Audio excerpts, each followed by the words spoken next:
Apocalipsis capítulo 10. Vi descender del cielo a otro ángel fuerte, envuelto en una nube, con el arco iris sobre su cabeza, y su rostro era como el sol, y sus pies como columnas de fuego.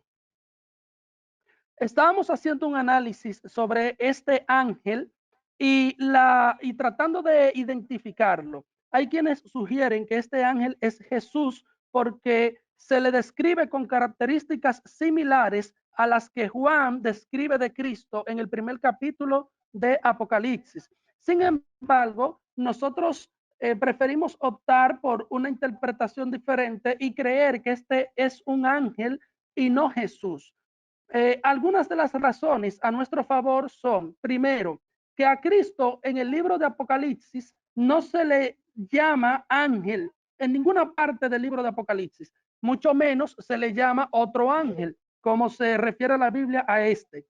Los que creen que este ángel es Jesús, lo hacen basado precisamente en el hecho de que el ángel tiene un rostro que es como el sol. Sin embargo, ya mencionaba hace un momento que Moisés, después de durar 40 días hablando con el Señor, la Biblia dice que cuando descendió al pueblo, tenía que cubrirse porque su rostro resplandecía. De modo que el hecho de que el rostro de este ser resplandeciera no implica necesariamente que se trate de Jesús. Lo que sí enseña el verso es que era un ángel fuerte, dando a entender que era diferente a los ángeles que hasta ahora hemos visto.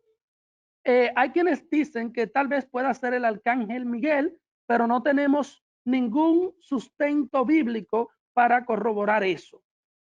Eh, este ángel desciende a la tierra, como decía cuando iniciamos, para jurar, para hacer un juramento. Y obviamente esto también nos da, entiendo yo, la razón de descartar la posibilidad de que el ángel sea Cristo, porque él mismo, miren por quién jura. Estén pendientes porque lo vamos a ver más adelante. Dice el versículo 2. Tenía en su mano un librito abierto y puso su pie derecho sobre el mar y el izquierdo sobre la tierra. Y vamos a tratar de conocer cuál es la misión del ángel. Primero, él aparece en un momento de gran trascendencia. Recuerden que se están derramando juicios sobre la tierra y la humanidad está viviendo el periodo conocido como la gran tribulación. Ya han transcurrido cerca de 3 años y medio, la mitad de este periodo, y lo que se espera que está por venir supera con creces los juicios que hasta el momento hemos visto. Este ángel pone sus pies en tierra y sobre el mar. ¿Qué quiere decir esto?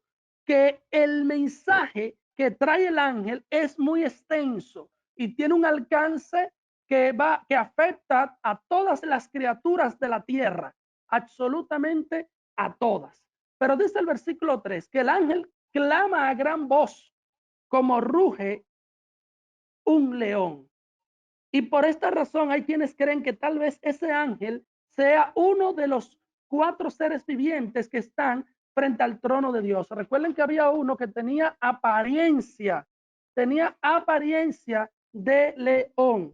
Entonces, aquí dice la Biblia en el versículo 3 que cuando hubo clamado, los, dice aquí, 7 truenos emitieron sus voces.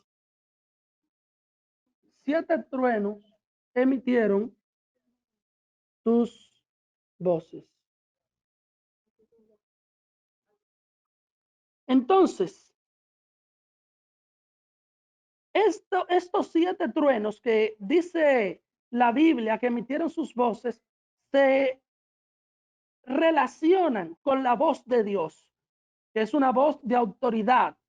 Y más adelante vamos a ver qué sucede cuando Juan quiere recoger el contenido de esas voces. Vamos a ver qué se le dice a Juan. Lo que sí está claro es que un ángel con una misión especial viene del cielo y con un mensaje que tiene un alcance sobre todos los seres.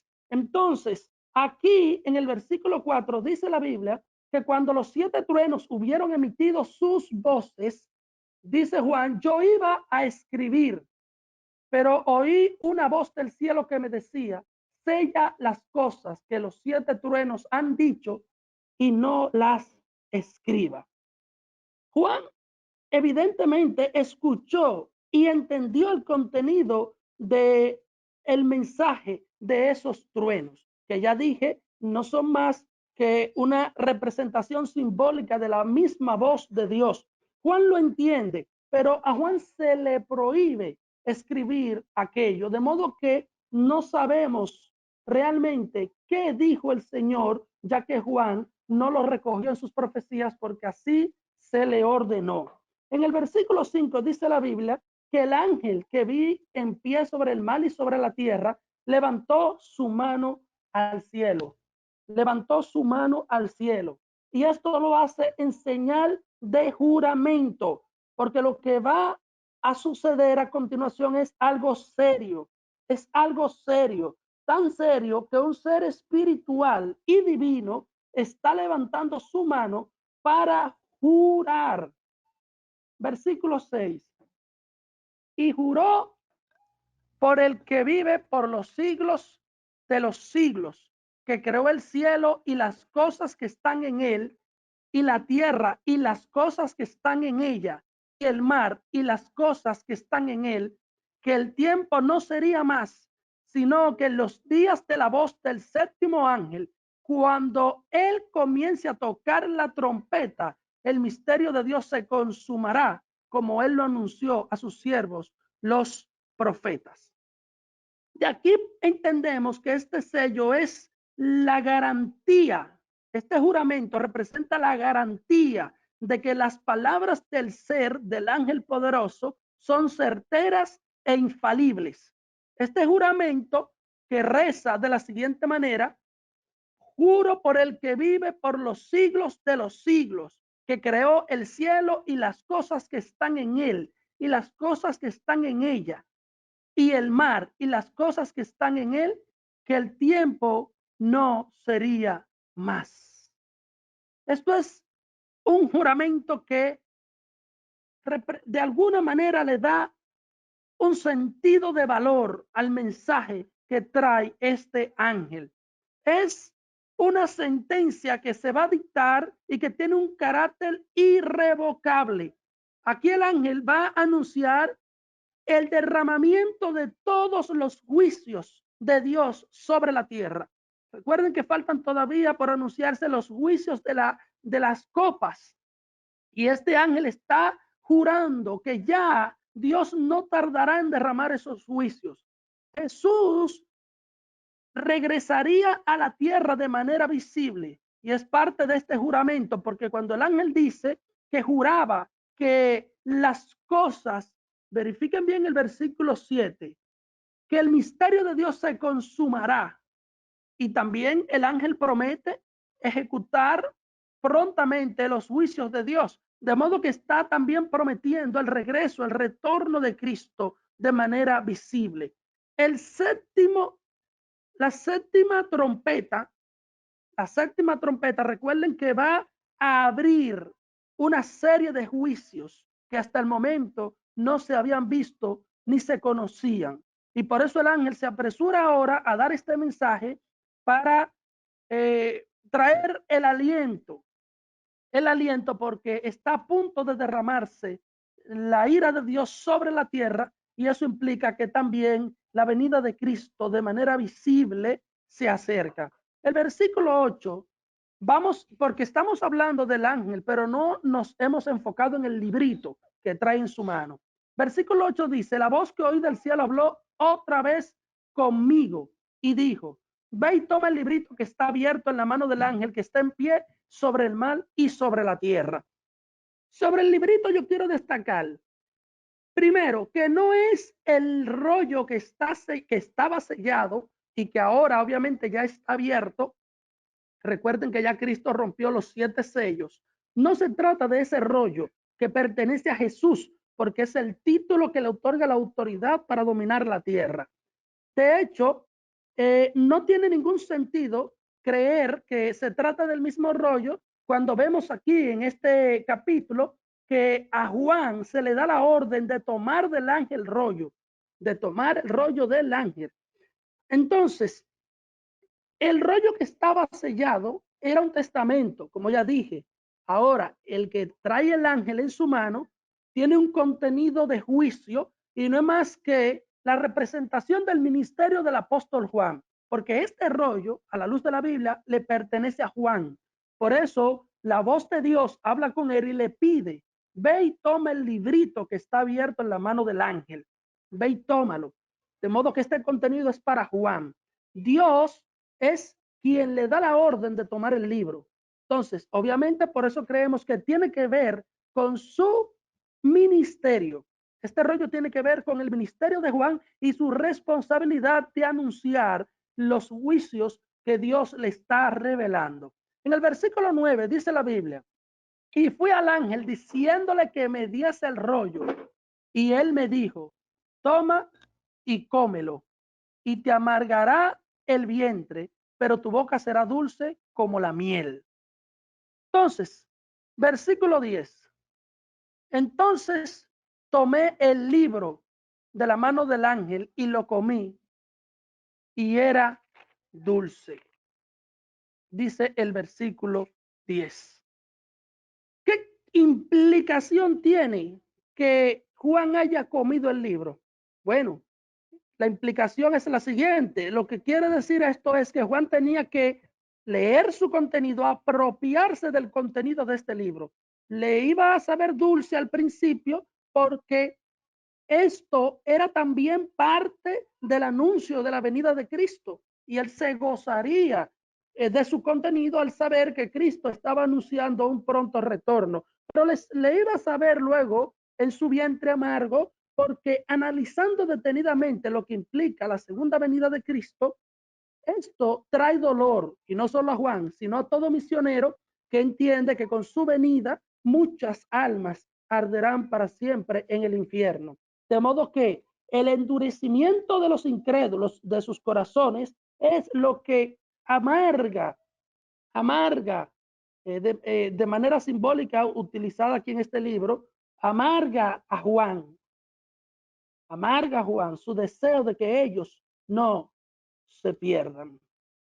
Entonces, este ángel trae, como ya dije, un mensaje profético y le da una nueva investidura al apóstol Juan de carácter profético para que cumpla una nueva misión. Juan es investido aquí con un nuevo ministerio y su mensaje abarcaría y se extendería por toda la tierra y por todo el mundo. Me gustaría escuchar algunas impresiones. Por ejemplo, yo dije que el ángel no es Jesús y expliqué mi punto de vista dando detalles y evidencias bíblicas. Me gustaría escuchar qué piensan ustedes al respecto. Hablé también del significado del libro, el librito que tiene este ángel y que se le pide a Juan que lo tome y que lo coma. Adelante, Francis Valdés. No, es como tú decías, que si podemos ver, el librito es como la responsabilidad, la palabra que Dios tiene predestinado para aquel tiempo, para las personas que lo van a escuchar, no solamente para aquel tiempo, sino también para nosotros. Pero se puede ver como Ezequiel, que pasa el mismo caso, ¿sabe? Que dice que cuando lo tomó, que le dieron a comer, vio que en su boca le era dulce, en su paladar, pero en su vientre le era amargo. Eso como la responsabilidad del ministerio, el compromiso de llevar las palabras del Señor, lo cuanto el Señor le había revelado, le había mostrado que tenía que decirlo al pueblo. Esa es mi humilde opinión. Amén. Estoy de acuerdo contigo, Francis. José Dolores, adelante. Dios le bendiga. Así como dice mi hermano Francis, como te explicó, esa la parte donde dice que Juan comió el rollo y le sabía dulce. O sea, al creyente la palabra de Dios, o sea, le es dulce. Gloria a Dios para siempre. Pero ¿qué pasa? Que muchas veces, o sea, nosotros el resultado que muchas veces esperamos quizá no es lo que esperamos de la gente, que o sea, la gente muchas veces no es receptivo al mensaje que da, por ejemplo, el hombre o la mujer de Dios, sea quien sea. Entonces, por eso es que dice que era amargo a su vientre. Y otra parte que quiero aportar un poco es sobre el verso 2, donde dice que el ángel tenía un pie puesto en el mar y otro en la tierra. Recordemos que en los estudios anteriores prácticamente abarcaba solamente una parte, los juicios de Dios. O sea, o era al mar o era en la tierra. Pero ahora simboliza que prácticamente, o sea, lo que quiere dejarnos entender es, cuando dice que tiene un pie en el mar y en una tierra, es que los juicios, o sea, van a tocar ambas partes. O sea, que va a ser general, prácticamente. Dios le bendiga. Amén. Estoy de acuerdo, por eso dije que el hecho de que el ángel se ponga en pie con uno sobre la tierra y otro sobre el mar está dando una señal del alcance de su misión. Les pido que contesten ese breve sondeo que aparece en sus pantallas. ¿Quién es el ángel con el librito? ¿Jesús, un ángel poderoso o ninguna de las anteriores? ¿Quién es el ángel con el librito? 20% dice Jesús, 80% un ángel poderoso, 0% ninguna de las anteriores. El moderador explicó un ángel poderoso. Carolina Céspedes, por favor, activa el micrófono. Buenas noches, Dios bendiga. Dios te bendiga, varón. Mira, príncipe, con respecto al asunto del ángel poderoso, realmente hay que ver, partiendo del versículo número 1, yo estoy muy de acuerdo con lo que dijo Cedolor y con lo que comunicó Francis Valdés, realmente correspondiente ya el versículo número 2 en adelante ellos fueron bien objetivos, pero la descripción de lo que se estaba hablando está principalmente en el versículo 1, sabes que da una descripción de que el ángel tiene ciertas características que son representativas. Lo primero, dice que tiene un arco iris como sobre la cabeza, da la característica, con una característica que simboliza el Cristo ya en su poderío. Y realmente, ¿qué representa realmente el arco iris que tiene este ángel en la cabeza? Él es uno de los principales pactos que Dios tuvo con la humanidad, aquel pacto que Dios tuvo con Noé y por ende le dio el arco iris que cruzaba el cielo en representación de lo que ya Dios había hecho. O sea, viene con esta representación el ángel, tanto de los pactos, del pacto con el librito, que puede significar o significa la misma palabra que Juan debe de comer, que le amarga que es dulce su paladar y amarga su vientre. Eso, por eso que, como dice mi hermano José Dolores y Francis, que en la misma representación, el mismo simbolismo que hay en el ángel, es que puede escribir el juicio que sobrevendría a toda la humanidad, como el juicio que que hubo en los tiempos de Noé, por la misma. Dios te bendiga, varón. Gracias por aportar. Ante la pregunta, ¿qué representa el librito? 13% dice un misterio de Dios, 81% dice el ministerio profético de Juan, 6% es el mismo rollo que estaba sellado, eso lo descartamos. La respuesta correcta es la B. Vamos a ver si el pastor José Manuel de la Rosa puede activar su micrófono ahora. Adelante, pastor. Hello. Escuchamos. Dios le bendiga a todos los miembros de este grupo. Dios le bendiga. Referente al misterio del ángel con el librito y que el libro cuando lo come le es dulce, es lo mismo que la Biblia dice, cuán hermosos son los pies de los que anuncian las buenas nuevas. Pero al saber la responsabilidad del mensaje que se está trayendo en aquel lugar, oye hermano, entonces le amarga porque sabe, similar a lo que le pasó a Jonás, cuando sabía el mensaje que iba a llevar a Nínive, para donde iba a anunciar que Nínive iba a ser destruida. Entonces él no quería ni siquiera llevar este mensaje porque el mensaje era amargo. Entonces es para nosotros un privilegio anunciar el evangelio de salvación, Pero cuando sabemos que es un evangelio de juicio o es un juicio determinado, yo no entiendo cómo es que a veces hay gente que tan alegremente como que disfrutan anunciar juicio, porque realmente a Juan le amargó saber que iba a hablar de juicio, y eso realmente es lo que debe dolernos a nosotros, saber que las almas puedan sufrir, puedan perderse a causa del juicio que viene, cuando nosotros lo que debemos es estar interesados en que llegue un mensaje de salvación y vida eterna para cada vida. Muchas gracias y Dios les bendiga a todos. Amén.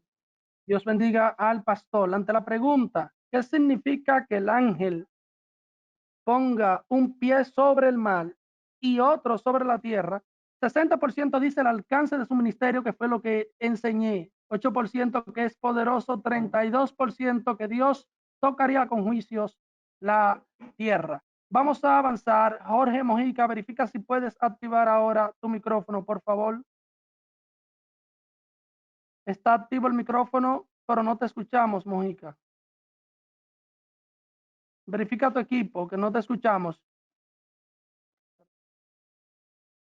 Vamos a continuar, amados. Llenen esa pregunta que aparece en sus pantallas y vamos a pasar en breve al capítulo 11, los dos testigos. Es importante que presten atención para que puedan participar y llenar los sondeos cuando aparezcan en sus pantallas. Les concedo un minuto y ya han transcurrido 30 segundos. 47% ha votado. ¿Por qué el rollo le amargaría el vientre a Juan? 20 segundos y vamos a continuar. 15 segundos, 60% ha votado. 10 segundos para cerrar este sondeo.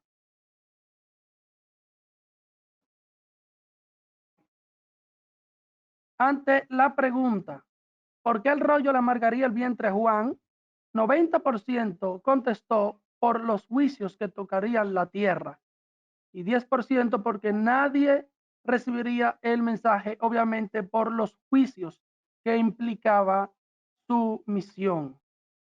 Vamos a Apocalipsis capítulo 11. Entonces me fue dada una caña semejante a una vara de medir y se me dijo, levántate y mide el templo de Dios y el altar y a los que adoran en él. Aquí el apóstol recibe una extraña misión, la de medir el templo y todos, escúchenme, y a todos los que están en él. El versículo 1 dice que el instrumento con que lo haría sería una caña semejante a una vara de medir. De Ezequiel capítulo 40, versículo 5, sabemos que la caña podría tener una dimensión de aproximadamente 6 codos. Un codo equivale a 45 centímetros o aproximadamente medio metro. A Juan se le pide que mida el templo, el altar, que mide el templo de Dios, dice el primer versículo. Ahora la pregunta que me hago, ¿cuándo se mide? Se mide una propiedad cuando se desea adquirir el título de propiedad de ella. Entonces, ¿cuál es el templo que se le está pidiendo al apóstol que mida? Preste atención a esto. Creemos que se le está pidiendo al apóstol Juan que mida el tercer templo que será restablecido durante el periodo del anticristo para volver a restablecer, valga la redundancia de la palabra, toda la liturgia hebrea, todo el culto hebreo y lo que esto implica. Este versículo lo que está diciendo es que el usurpador está a punto de ser desalojado del templo y que Dios recuperaría el sistema de adoración de su pueblo. Por eso se le está pidiendo a Juan que empiece a medirlo, porque Dios iba a recuperar el sistema de adoración que pertenece a su pueblo para que le adoren y le sirvan a él. Abramos un paréntesis. El primer templo que conocemos en el que el pueblo de Dios le adoró es el tabernáculo, que era un templo móvil y fue construido durante el peregrinaje de Israel por el desierto.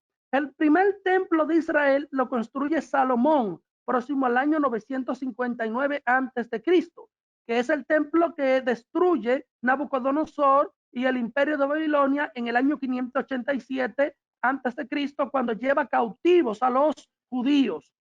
Luego, al regreso, Zorobabel lidera la construcción del segundo templo de Israel. Este segundo templo se construye próximo al siglo V antes de Cristo, y es el mismo templo que la Biblia dice en las profecías de Daniel. La Biblia anunció que se levantaría un rey profano que iba a cometer la abominación desoladora, refiriéndose a Antíoco IV Epífanes, que cumplió esta profecía en el año 167 después de Cristo. Los macabeos en el año 164 purificaron el templo, y Herodes el Idumeo durante 40 años reestructura este templo. Hay quienes dicen que el templo de Herodes era un tercer templo, pero otros vemos el templo de Herodes como una reestructuración del segundo templo. Este es el mismo templo que se destruyó en el año 70 después de Cristo, cuando los romanos arremetieron contra la ciudad. De modo que actualmente Israel no tiene un templo para adorar a Dios como lo ha hecho en toda su historia. En el lugar donde estaba el primer templo de Israel, hoy está la cúpula de la roca, construida en el año 691 después de Cristo, y se escogió ese lugar porque los adeptos que siguen esta religión, que allí se congrega, creen que desde ese lugar Mahoma ascendió al cielo. Entonces, ¿qué implica construir un tercer templo? Construir un tercer templo en Israel implica que la cúpula de la roca tiene que ser destruida. Y esto es muy complejo. Esto es muy complejo. Se cree que probablemente una de las concesiones que el anticristo hará al pueblo judío para congraciarse con ellos es precisamente permitirles construir el tercer templo durante el periodo de la gran tribulación. ¿Con qué propósito? Primero, para del mismo modo que Herodes se ganó el favor de los judíos cuando reestructuró el segundo templo, el anticristo les permitirá construir allí su tercer templo para ganarse el favor de ellos y congraciarse con ellos. De ese modo, el culto hebreo volverá a vivir y a nacer, y toda la liturgia que hemos conocido del Antiguo Testamento volverán a vivir, porque durante este periodo se restablecerá el culto y la tradición de los judíos. Entonces, este tercer templo, la Biblia profetiza que se construirá, y no solo en el libro de Apocalipsis, había que leer otros textos como Ezequiel, por ejemplo. De manera resumida, ¿qué es lo que está diciendo la Biblia? Que durante el periodo de la gran tribulación se levantará un nuevo templo para que los judíos continúen allí llevando a cabo toda su liturgia. Entonces, el versículo 1 está haciendo referencia a ese templo, al templo que durante el periodo de la tribulación servirá para congregar a los judíos. Dios dice: mide el templo de Dios y el altar, y a todos los que adoran en él. Refiriéndose al templo, porque Dios va a exigir y a conquistar la adoración de su pueblo. Versículo 2. Pero el patio que está fuera del templo, déjalo aparte y no lo midas, porque ha sido entregado a los gentiles y ellos hollarán la ciudad santa 42 meses. Recuerden que el templo de Dios tenía atrios. Me estoy refiriendo ahora de manera específica al templo que reestructuró Herodes. El templo de Herodes tenía un atrio para los gentiles, un atrio para las mujeres, un atrio para el pueblo judío, y también había un atrio hasta del sacerdote. Entonces, este versículo dice que a quien se le encomienda la misión de medir el templo, se le pide que no mida el atrio, que no mida el patio del templo, porque ha sido entregado a los gentiles y ellos hollarán la ciudad 42 meses. Ahora presten atención a este número. 42 meses convertidos a años equivale a 3.5 años. 3.5 años. ¿Y qué dice el versículo? Que ellos hollarán la ciudad santa durante 42 meses. Miren, amados, a la luz de las profecías, el anticristo primero impulsará políticas favorables para el pueblo de Israel, pero luego romperá el pacto. Y dice Daniel que a la mitad de la semana cesará el sacrificio y la ofrenda. A la mitad de la semana, el anticristo rompe el pacto y se sienta en el templo de Dios creyéndose ser Dios. Lo que está anunciando esta profecía es que el anticristo permite que Israel construya el templo, pero que a la mitad del tiempo de la tribulación, él rompe el pacto con ellos y arremete contra ellos. Versículo 3.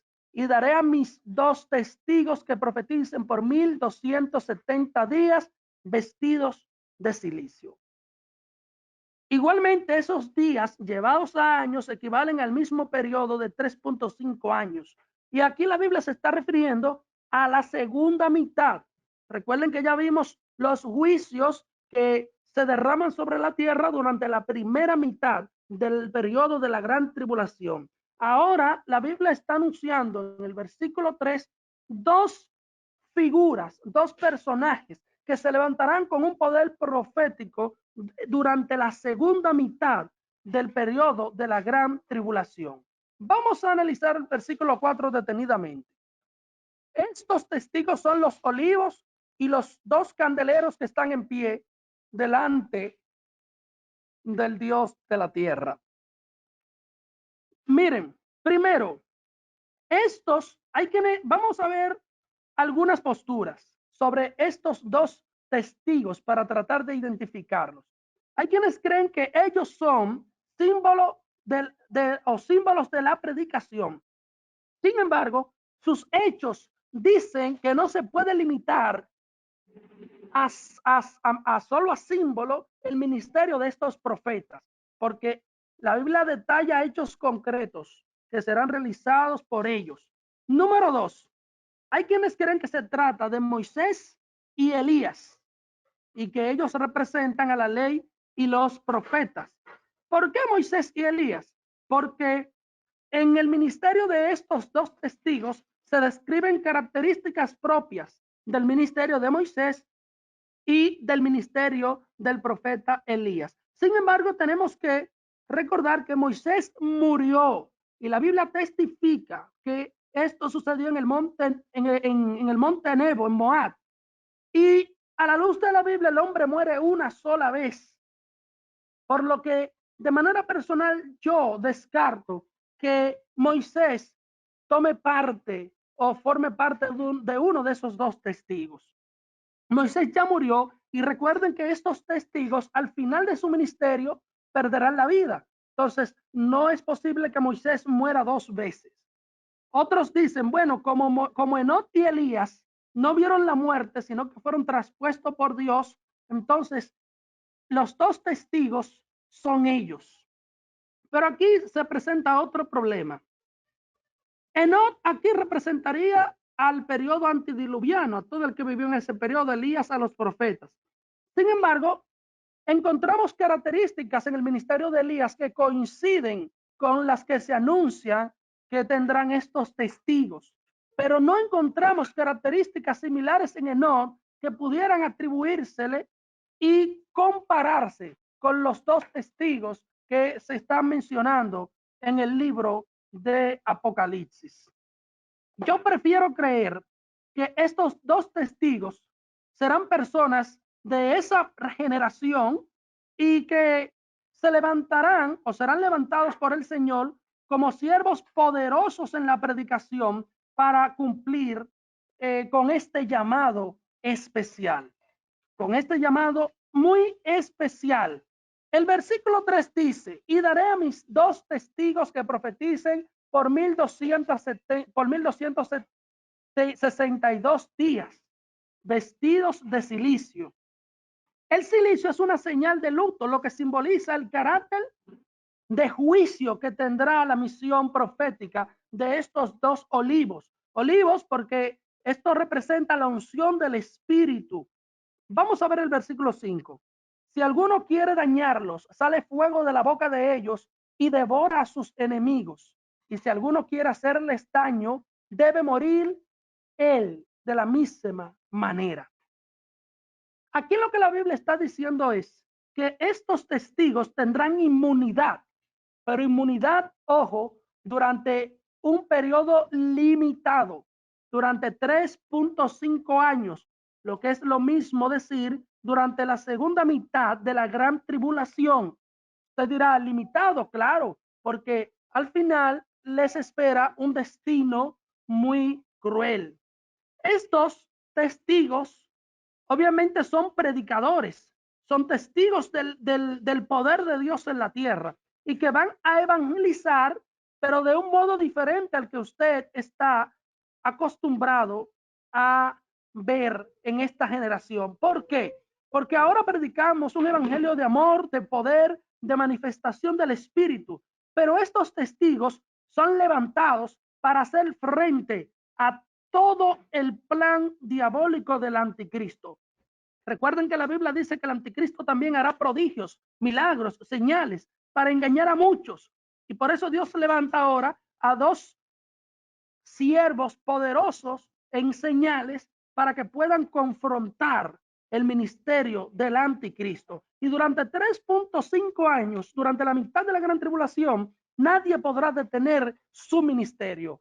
Todo el que intente hacerlo recibirá todo el peso de la ira de Dios, porque ellos han sido puestos para eso.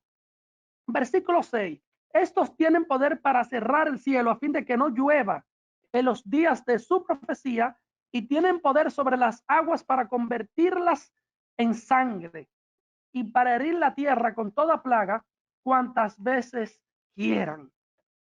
Y aquí recordamos los juicios de Elías y Moisés, que es la razón por la que muchos quieren ver a Elías y a Moisés en estos dos testigos, pero ya presenté mis argumentos. Ellos se levantan contra la bestia y contra el falso profeta, que con milagros, ya dije, engañan a todos los moradores de la tierra. Pero el versículo 7 dice algo interesante sobre la misión de estos testigos. Dice que cuando ellos hayan acabado su testimonio, la misión que les fue encomendada, la bestia que sube del abismo hará guerra contra ellos y los vencerá y los matará. ¿A quién se está refiriendo la Biblia aquí? Se está refiriendo al poder del anticristo que pondrá fin al ministerio de estos dos testigos, de estos dos olivos, que dije ya que esto representa la unción del Espíritu.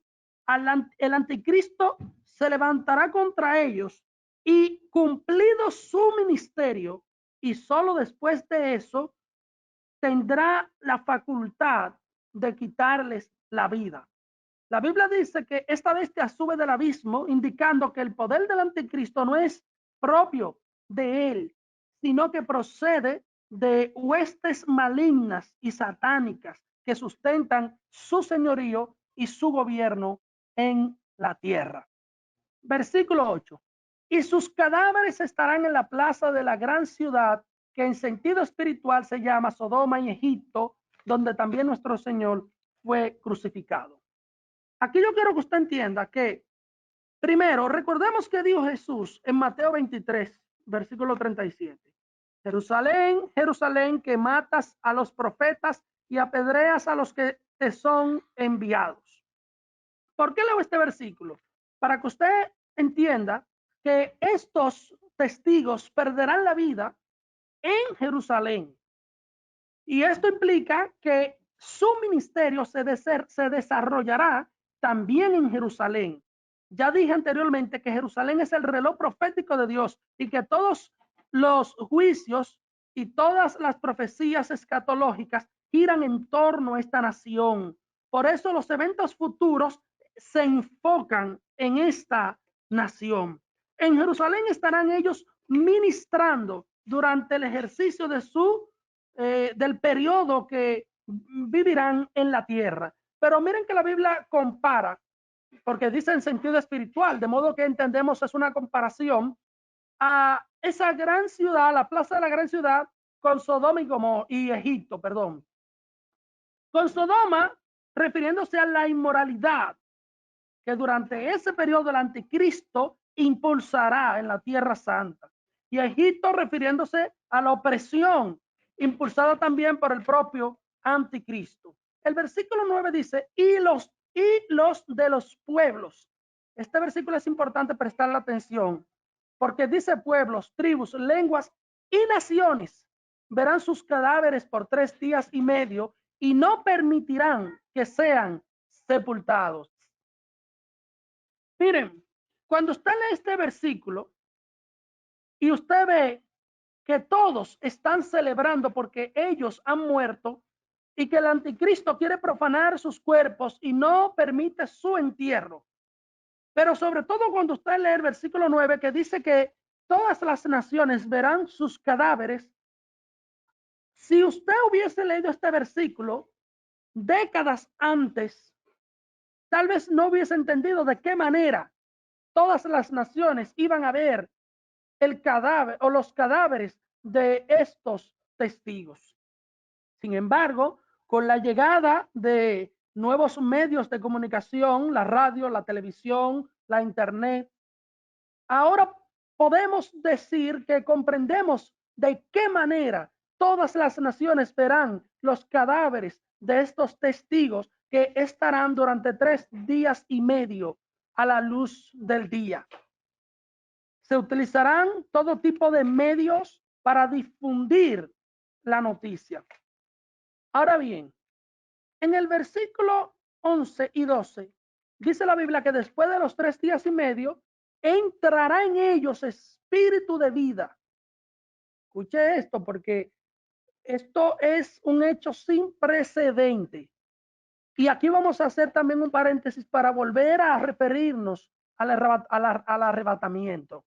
Entrará en ellos espíritu de vida enviado por Dios y se levantaron sobre sus pies después de 3 días y medio y cayó un gran temor sobre los que lo vieron. Y versículo 12, y oyeron una gran voz del cielo que les decía, subid acá, y subieron al cielo en una nube y sus enemigos lo vieron. Los mismos medios de comunicación que transmitirán a todas las naciones las imágenes de los cuerpos de estos testigos serán los mismos que también transmitirán al mundo el levantamiento de ellos y su posterior arrebatamiento. Ahora vamos a hablar otra vez del arrebatamiento. ¿Por qué creemos que el arrebatamiento ocurre antes de la gran tribulación? Bueno, porque de no ser así, ellos no hubiesen ascendido de inmediato. Sin embargo, cuando reciben espíritu de vida, tienen que ascender de inmediato. Y la Biblia se refiere a ellos. Por eso creemos que el arrebatamiento no ocurre durante este periodo. Recuerden que estamos ahora terminando la gran tribulación. Entonces, si el arrebatamiento hubiese ocurrido durante este periodo, la Biblia hubiese dicho tal vez que Dios pide a todos sus siervos que suban, pero solo se les pide a ellos que suban para que se encuentren con su Señor. Esto es un evento sin precedente, ya dije, porque no se sabe ni se ha visto un evento de igual magnitud, donde todo el mundo, toda la tierra puede presenciar en vivo, en directo, la resurrección de 2 hombres que posteriormente son arrebatados al cielo. Un evento increíble. Entonces, versículo 13.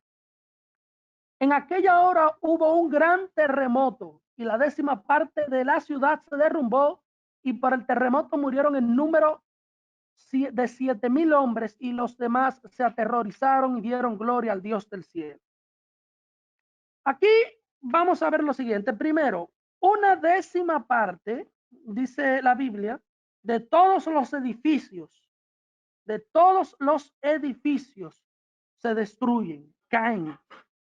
Hay más de 7,000 o 7,000 muertos, dice la Biblia. Y hay un terror que se apodera de todos los que han sido testigos de este milagro sobrenatural. ¿Por qué? Porque recuerden que a la luz de los hombres, estos testigos aterrorizaban con un mensaje de poder a las naciones.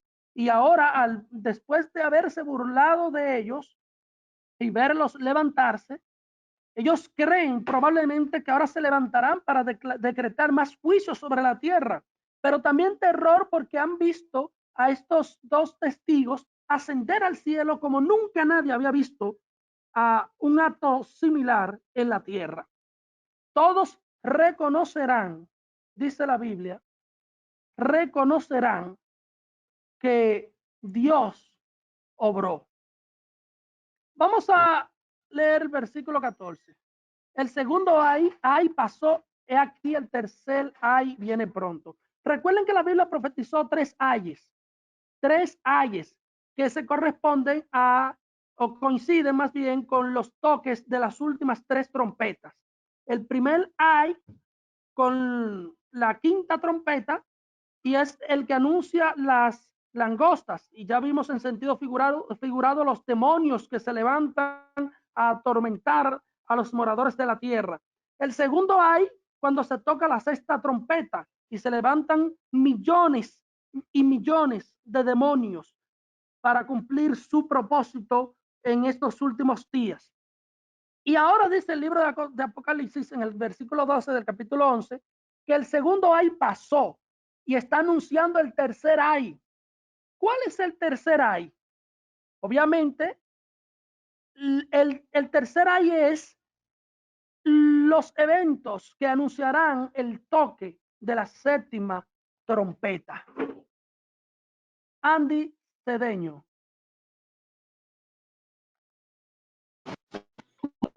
Varón, Dios te bendiga. Dios bendiga a todos los que hoy se dan cita. Saludo especial a mi hermano pastor José Manuel de la Rosa, reverendo, y a los demás.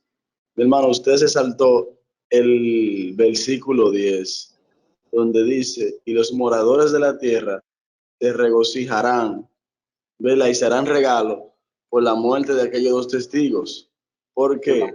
Por la forma en que ellos atormentaron la tierra, ¿verdad? Declarando los juicios, o sea, de la forma en que ellos predicaban.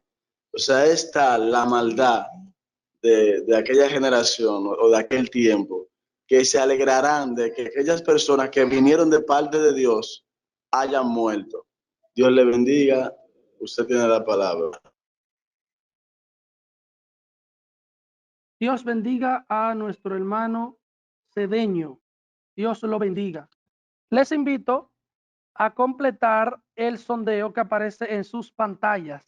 ¿Por qué se mide el templo? ¿Porque Dios restaurará la adoración? ¿Porque Dios consumirá el templo? ¿O porque Dios hará uno nuevo en la tierra? Odalis Aquino. Adelante, Odalis. Dios le bendiga.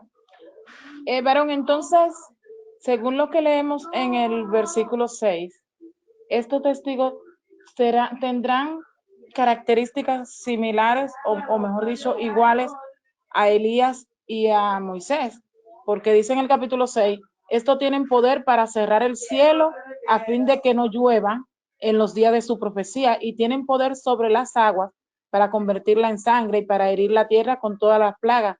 Entonces, a mi entender, ellos tendrán la misma característica que tuvieron Elías y Moisés. Dios te bendiga. Ellos ejercen un ministerio en la tierra con características similares en cuanto al poder que manifestarán, en el sentido de que podrán decretar juicios severos sobre la tierra similares a los que decretaron Moisés y Elías. Sin embargo, ya advertí que esto no implica necesariamente que se traten de esos dos siervos del Antiguo Testamento, precisamente porque uno de ellos, Moisés, murió y fue sepultado por Dios, de modo que no puede venir otra vez a ejercer una misión similar, porque el destino de estos dos profetas es la muerte, y Moisés ya murió. Ante la pregunta, ¿Por qué se mide el templo?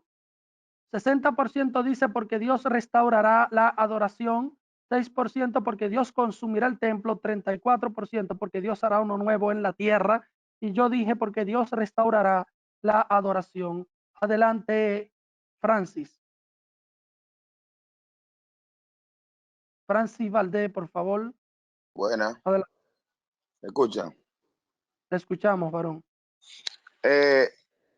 Sobre respecto de los dos testigos, eso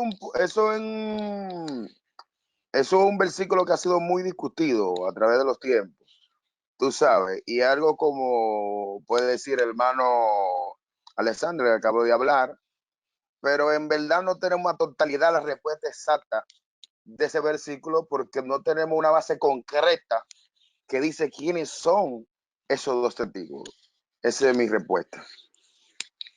Amén. Dios te bendiga, Francis. Ciertamente no sabemos quiénes son, pero sí podemos determinar a la luz de la Biblia quiénes no son. Yo dije que no es Moisés, porque ya Moisés murió y la Biblia da testimonio de eso y de que fue sepultado, de modo que no puede venir otra vez, porque la misma Biblia dice que está establecido para los hombres que mueran una sola vez, y estos testigos tendrán que padecer el martirio por la causa de Cristo. No sabemos quiénes son, pero sí me atrevo a decir con seguridad que no es Moisés. Wilfredo Román. Dios bendiga a cada uno de los hermanos. Varón, y no puede Dios hacer una excepción como hizo con Lázaro, que el Lázaro no se cumplió. Hebreos 9:27 está establecido para el hombre que muera una sola vez. Lázaro murió ¿cuántas veces? 2 veces murió Lázaro. Y si Dios quiere hacer esto también con Moisés, ¿alguien podrá impedírselo? Es mi pregunta. Dios te bendiga, Wilfredo Román. Mira, Dios es todopoderoso. Nadie puede cuestionar el proceder de Dios. Dios hace como quiere, como le plazca y cuando quiera. Nadie puede negar esa realidad. Nadie puede hacerlo. Sin embargo, yo estoy planteando una postura basado en el hecho de que el mismo Dios que respalda su palabra ha establecido la muerte para los hombres una sola vez. De ahí a que Dios quiera hacer cualquier cosa, obviamente lo puede hacer y nadie se lo puede impedir, sin restar mérito a lo sobrenatural de Dios. Creer que Moisés descenderá del cielo otra vez y se encarnará. La pregunta ahora sería, ¿cómo lo hará?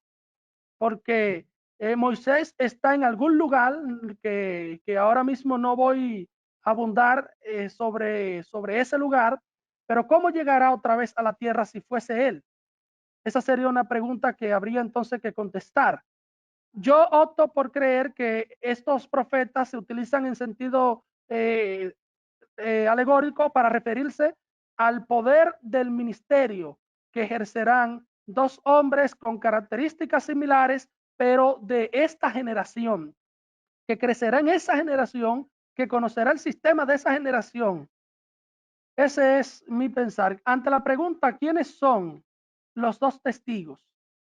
Aquí no voy a refutar ninguna postura porque hay varias y usted es libre de elegir la que quiera, pero sí voy a enfatizar que yo pienso que son dos hombres que vivirán en esa época. 63% dijo eso, 20% Elías y Enoch y 17% Elías y Moisés.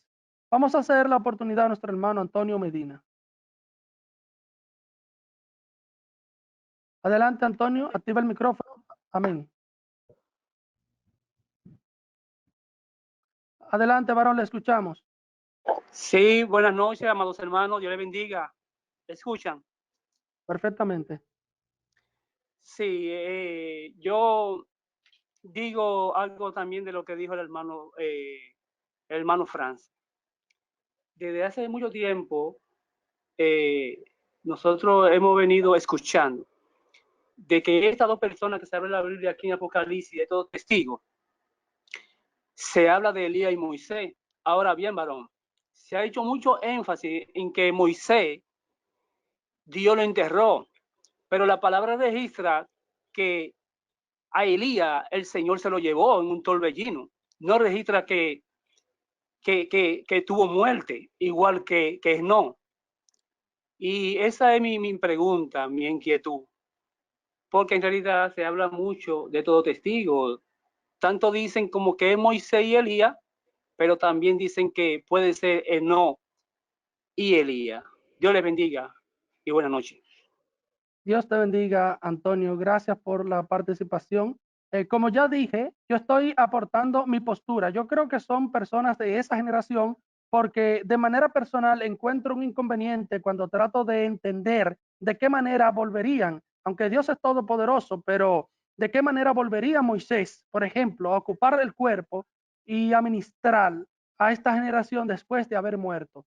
Usted mencionó a Elías y Enoc, que no vieron muerte. Esa es una posición que se le respeta y que tiene mucho sentido, pero yo opto por creer que son personas de esa generación. De hecho, con respecto a la pregunta que estoy mostrando ahora en pantalla sobre en qué momento resucitarán, el 55% dice a la mitad de la gran tribulación. Y esto me resulta un poco extraño. Me gustaría escuchar algunas impresiones sobre esa pregunta. Vamos a ceder la oportunidad al reverendo José Manuel de la Rosa. Dios le bendiga. Dios le bendiga. Le escuchamos. Muy bien. Una vez más, saludo a todos los integrantes de este grupo. Realmente mi posición en cuanto a los dos testigos realmente es un poco complicada porque hay varias teorías referentes a eso, y una de ellas es la transfiguración que tuvo Jesús allá con Moisés y Elías, que justamente se le aparecieron cuando el apóstol Pedro dijo, hagamos 3 enflamadas. Esas son de las cosas que tienden a traer alguna confusión en el pueblo. Y también otra de las confusiones, el caso de los milagros que ellos van a hacer. El caso de Elías, que hizo descender fuego del cielo, el caso de Moisés, que convirtió las aguas en sangre. En fin, hay varias conjeturas que realmente complican un poco el poder decir con exactitud este o aquel. Y entonces también tenemos por otro lado el caso de Enoc, que Enoc y Elías, ambos, ninguno vieron muerte. Es decir que los dos testigos, las dos personas que realmente no vieron muerte, y yo entiendo que de una manera u otra deben morir, están Enoc y Elías. Yo no sé realmente, y sé que Dios es todopoderoso y cualquier cosa puede pasar, pero yo opto por pensar que Dios hará como Él quiere. Y yo no voy a fijar ninguna posición en este asunto, porque realmente solamente Dios tiene eso en su secreto. Por otro lado, con relación a estos testigos, más bien con relación a la muerte de estos testigos, yo opto de manera personal que estos testigos van a morir al final de la gran tribulación, porque si ellos van a estar profetizando a partir de la mitad de la gran tribulación para allá, entonces no van a morir ahí mismo. Ellos van a durar un periodo de tiempo que van a estar profetizando, van a estar predicando y esa cosa. Lo que yo entiendo es que va a ser después de la mitad para allá. No sé qué tan cerca del final, pero será después de la mitad para allá. Esa es mi opinión. Dios les bendiga. Dios bendiga a nuestro pastor Moisés Florentino. Dios le bendiga, mis hermanos. Amén. Amén. Mi humilde opinión, voy de acuerdo con el pastor de la Rosa, que Dios puede hacer muchas cosas. Pero yo estaba pensando, así como decía el pastor de la Rosa, en el monte de la transfiguración, que Moisés apareció ahí y también apareció Elías. Y me llega a la mente ahora, ¿por qué estaban peleando el ángel Miguel y Satanás por el cuerpo de Moisés. ¿Acaso Dios no tiene algo preparado para el cuerpo de Moisés? Digo mi humilde opinión. Dios le bendiga y Dios le guarde. Amén. Dios te bendiga, varón. Gracias por la participación, María Polanco. Es importante que presten atención para que ganemos tiempo cuando se le concede la oportunidad. María Polanco. Jessica Holguín. Dios les bendiga, ¿me escucha? Te escuchamos. Yo digo que no se sabe si sería Enoch y Elías, porque realmente también podría ser como tú dices, Alexander, que pudieran ser personas de esa generación. Pero no puede resultar fantástico pensar que esos dos testigos serían ya, como bien dije, Enoch y Elías, porque pudieran darse el caso de que Dios, como a sí mismo se los llevó, a sí mismo los haga aparecer. Es mi opinión. No sé. Dios te bendiga, Jessica Holguín. Eduardo Brito.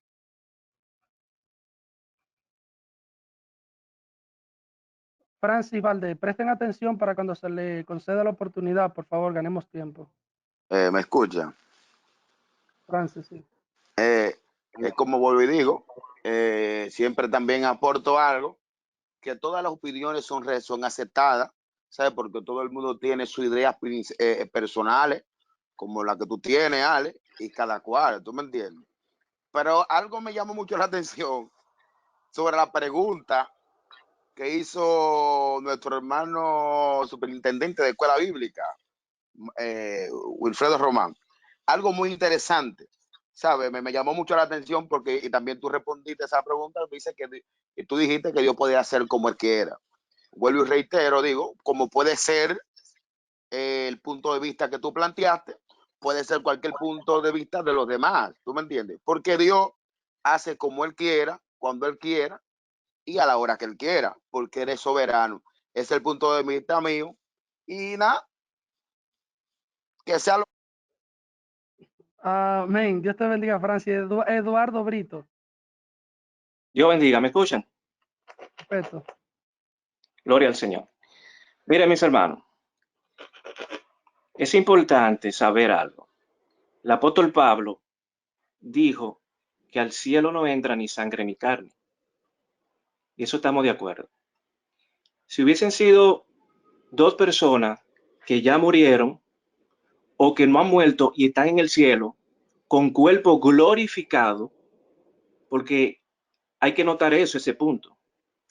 Si están en el cielo, tienen que tener un cuerpo glorificado. Entonces no tiene sentido alguno de que vengan a la tierra, no sé por dónde, con cuerpo glorificado, hacerse humano otra vez de carne para volver a morir.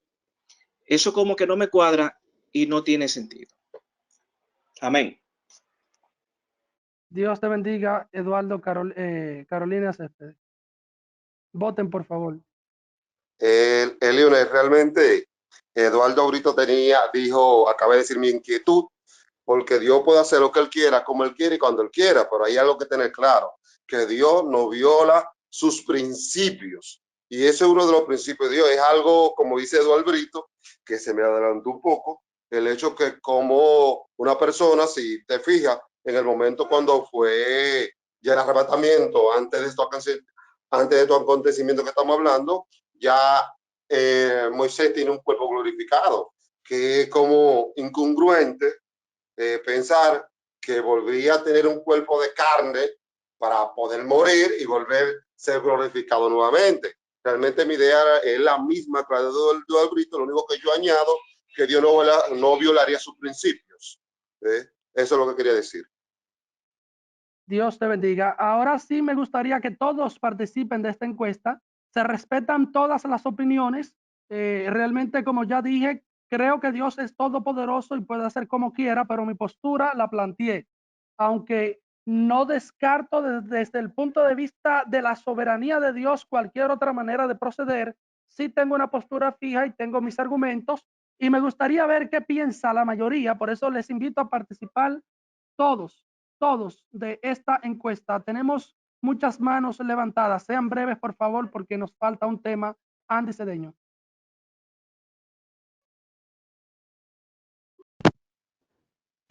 Nuevamente, mi hermano, yo creo que independientemente cualquiera que sea la posición de lo que hoy estamos estudiando este libro, que siempre este tema ha sido de mucho debate, yo creo que lo más importante es que para ese tiempo nosotros no estemos aquí.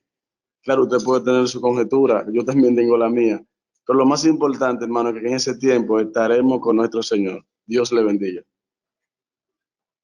Dios te bendiga, Andy. Falta un 21% por votar. Terminen de votar, por favor. José Dolores.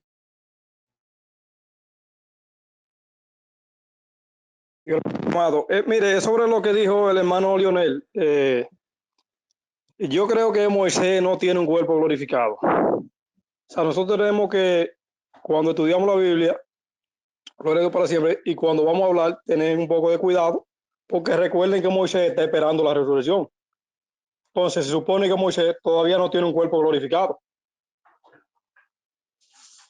Esa es mi inquietud. Amén, varón. Dios te bendiga. Vamos a seguir avanzando rápido. María Polanco, por favor, y sigan votando. Faltan todavía 17%. Buenas noches, Dios le bendiga a todos. Voy a aportar un versículo de la palabra del Señor en el libro de Malaquías. Dice así, versículo 4, capítulo 4, versículo 5. He aquí yo envío el profeta Elías antes que venga el día de Jehová, grande y terrible.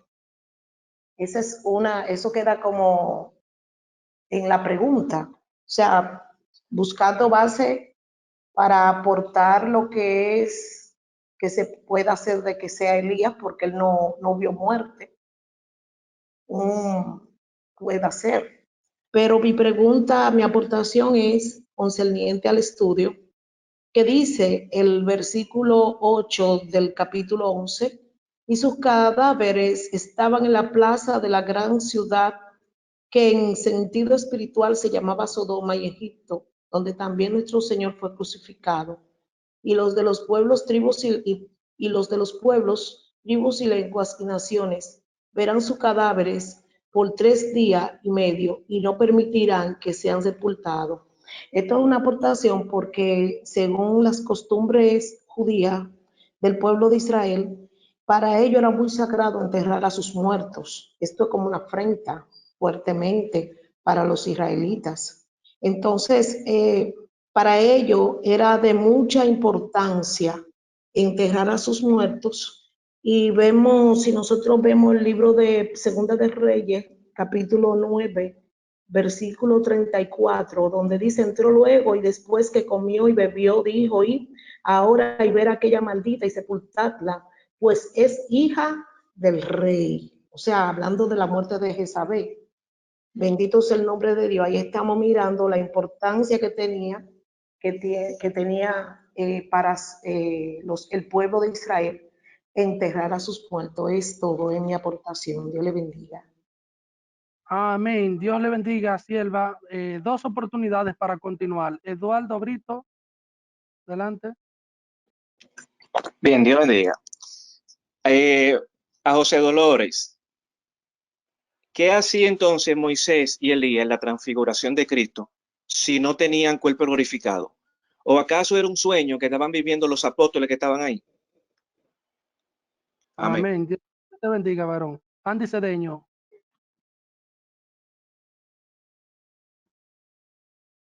Bien, continuamos entonces. Continuamos. Lo que sí debe quedar claro es que estos 2 testigos representan a 2 hombres, sea cual sea la postura que usted asuma, representan a 2 hombres y todos, he visto que todos coincidimos en que son 2 hombres en sentido literal.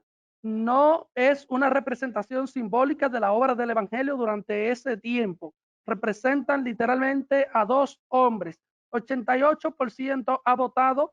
Me gustaría que los demás, los que faltan por votar, se tomen 15 segundos para hacerlo, porque voy a cerrar esta encuesta para pasar al último tema de esta noche.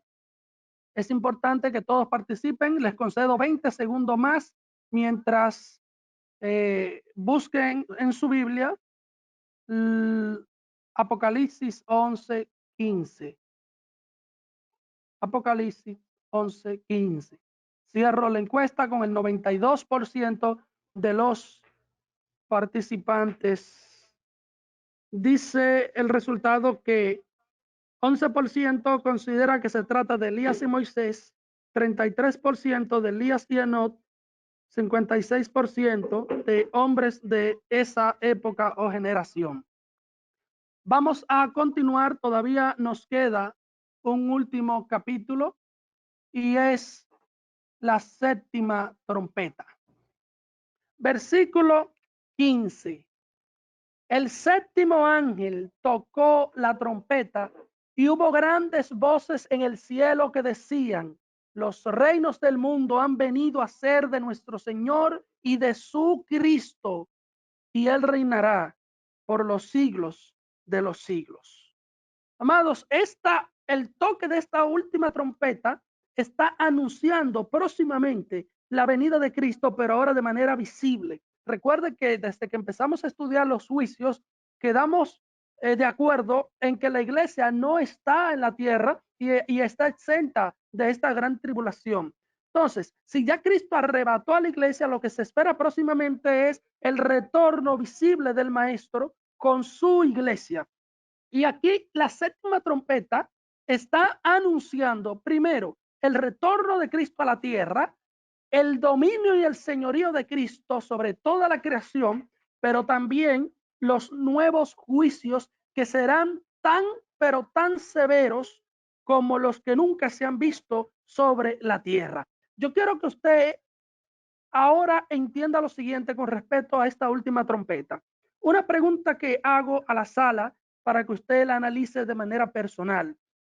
¿Es esta trompeta la misma que sonará cuando dice la Biblia en el apóstol Pablo que al sonar de la trompeta los muertos en Cristo resucitarán primero? Se trata de la misma trompeta que marcará la señal para que nosotros nos elevemos al cielo y recibamos a Cristo en las nubes.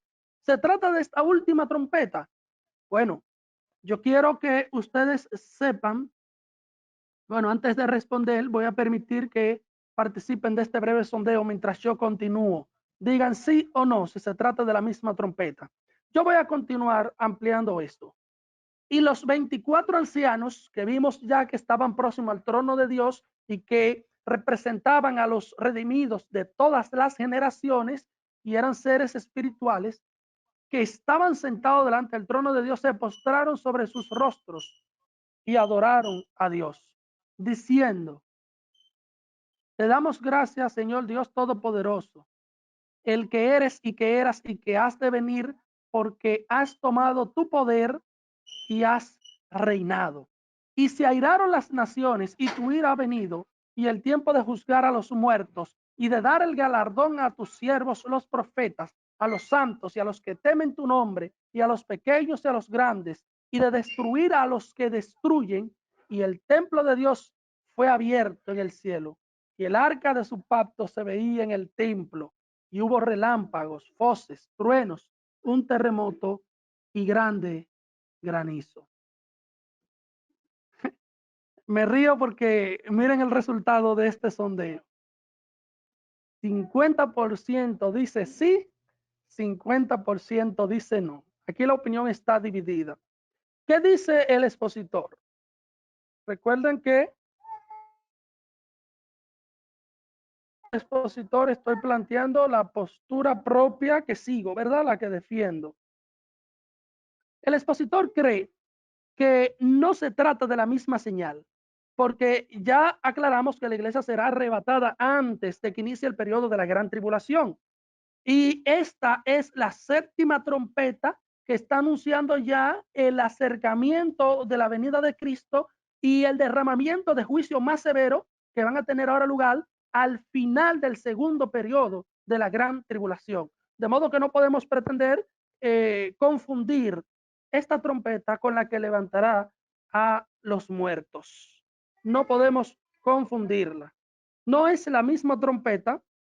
Esta tiene otro propósito y está anunciando, vuelvo y repito, además de la venida pronta de Jesús, otros juicios que ahora se han de derramar sobre la tierra. Y con esta trompeta se completa el tercer ay. Recuerden que los 3 ayes, dije ya, estaban dados, se identifican con los últimos 3 toques de las trompetas, desde la quinta hasta la séptima. Tocó el ángel la quinta trompeta, he aquí el primer ay. La sexta trompeta, el segundo ay. Y ahora cuando se toca esta séptima trompeta, se anuncia el tercer ay, porque aquí vendrán juicios severos sobre la tierra. Andy Cedeño.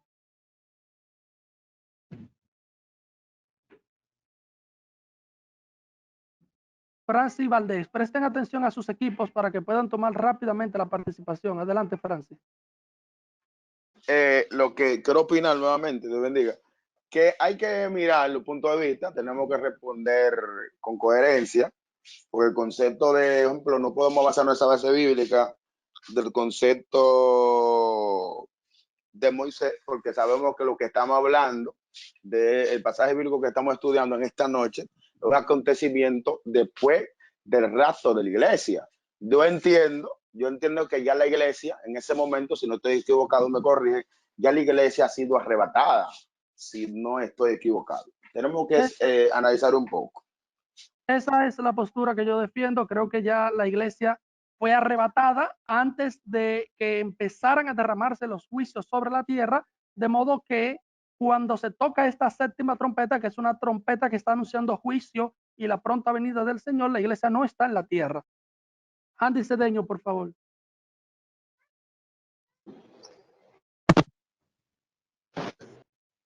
Baron, tengo una pregunta, por favor, para usted y la sala. El arca del pacto que se ve ahí, ¿es el arca del pacto que estuvo el pueblo en sus manos? Dios le bendiga. Dios te bendiga, Andy Cedeño. La pregunta está abierta también para la sala. Yo daré mi postura, los demás pueden levantar sus manos para responder. Lo que se deduce del texto bíblico es que a Moisés se le revela, a Moisés se le da un diseño. Recuerda que cuando se le pidió a Moisés, se le ordenó la construcción del tabernáculo, a menudo Dios le decía a Moisés, a manera de advertencia, cuídate de hacer todas las cosas conforme al diseño que te ha sido mostrado, dando a entender que todo su diseño y todos los elementos que componen el tabernáculo le fueron dados a Moisés por revelación divina, de modo que nada puso Moisés en el diseño, sino Dios. Entonces, de aquí y otros textos se deduce que Moisés recibió una revelación de lo que existe en el cielo. Esa es una postura que es apoyada por muchos. Y que ahora, cuando dice la Biblia en el versículo 19 que el cielo se abrió y se vio el arca de su pacto, se está refiriendo, hay quienes creen, recuerden que el arca del pacto se extravió y nunca más supimos de ella.